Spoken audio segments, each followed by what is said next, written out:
कहानी बहुत मार्मिक है। जो इसे ध्यान से सुनता है उसे जीवन में सार्थकता के रहस्य का पता चलता है। उसे पता चलता है कि जीवन में चीज़ों को अर्थ कैसे देना है।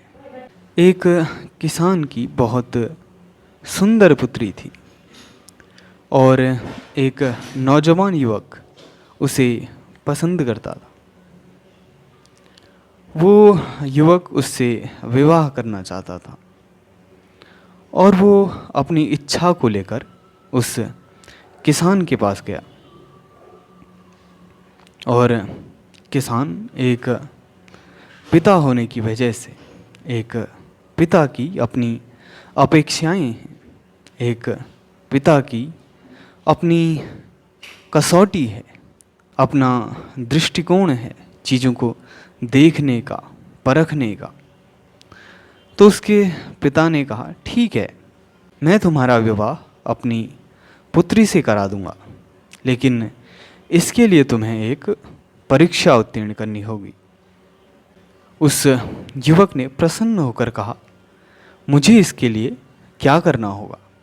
तब किसान ने कहा कि तुम्हें मेरे बैलों में से किसी एक बैल की पूंछ पकड़नी है, बस। इसके बाद मैं तुम्हारा विवाह अपनी पुत्री से करा दूंगा। इस बात को सुनकर वो नौजवान युवक काफ़ी प्रसन्न हुआ। उसने कहा कि मुझे सिर्फ इतना करना है और मेरा विवाह उसकी मनचाही सुंदर स्त्री से हो जाएगा। तो उस कन्या का पिता उसे खेत में ले जाता है जहाँ उसने बैलों को अंदर रखा था, और उसने कहा कि मैं यहाँ से दरवाज़ा खोलूँगा और उसमें से एक एक करके बैल आएंगे। तुम उनमें से किसी एक का भी अगर पूंछ पकड़ दो तो तुम्हारा विवाह तय है। तो वो नौजवान युवक बैल की पूंछ पकड़ने को तैयार हो गया और एक स्थान पर खेत में खड़ा हो गया। और किसान ने जैसे ही पहला बैल खोला तो बैल उसकी तरफ आया। बैल तगड़ा था, उसे भय लगा और भय की वजह से वो हिचकिचाया, जिस वजह से बैल दौड़ा और निकल गया। वो बैल की पूंछ नहीं पकड़ पाया। तब उसने खुद को सांत्वना देते हुए कहा कि अभी सिर्फ एक ही बैल मेरे हाथ से निकला है, अभी दूसरा बैल है, वो ज़रूर उस दूसरे बैल की पूंछ पकड़ लेगा। और जब किसान ने दूसरी बार दरवाज़ा खोला तो उसमें से बहुत ही तगड़ा बैल निकला। इस बार बैल काफ़ी तगड़ा था। उसकी आंखें मानो गुस्से में लाल थी। उसने इतना गुस्सैल और तगड़ा बैल शायद ही कभी देखा हो। तो वो हिम्मत नहीं जुटा पाया और बैल उसकी तरफ दौड़ा और निकल गया। तब तीसरी बार में उस युवक ने सोचा कि अब आखिरी प्रयास है। उसने सारी हिम्मत जुटाई। उसने कहा कि इस बार तो उसे हर हालत में बैल की पूंछ पकड़नी है। इस बार उसका प्रयास निर्णायक होगा और इसी बार उसके विवाह का फैसला भी निर्भर करता है।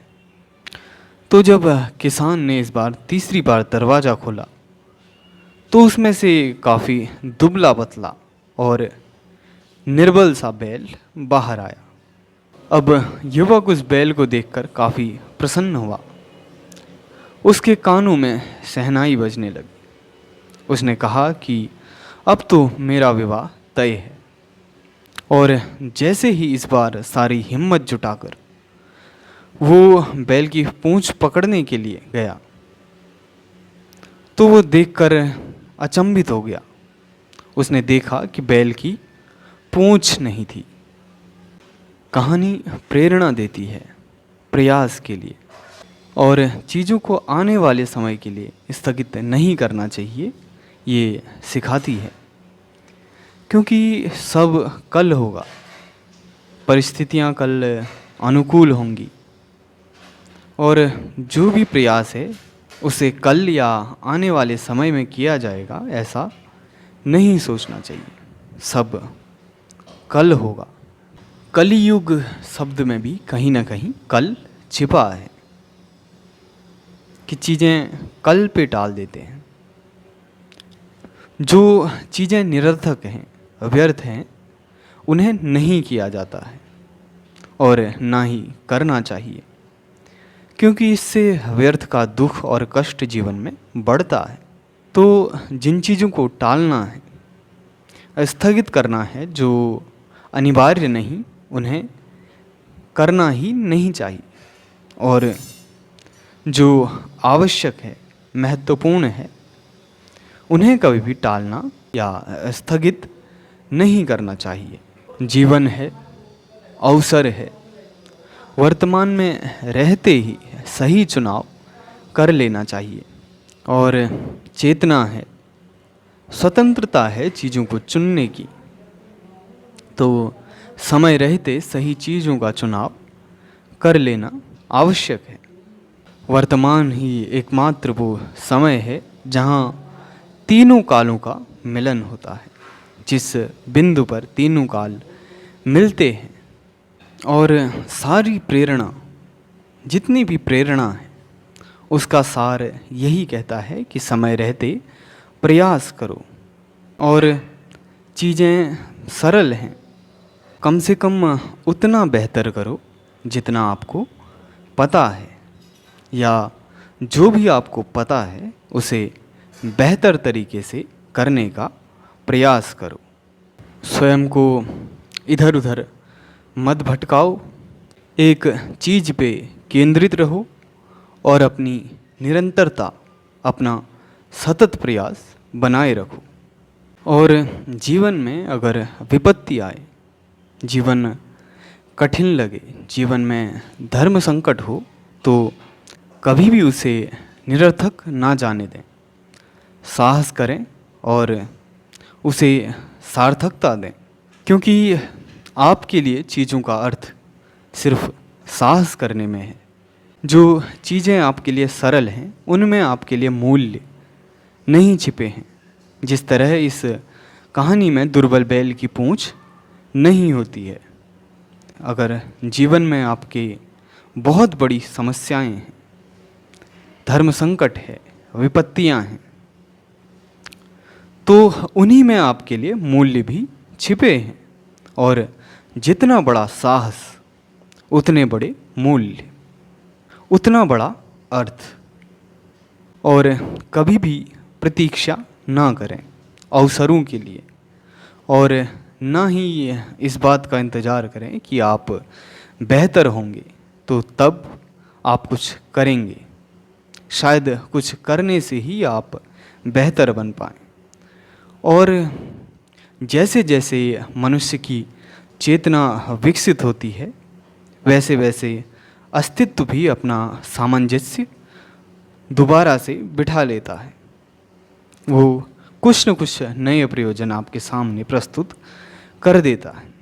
तो इसलिए प्रतीक्षा करना उचित नहीं है।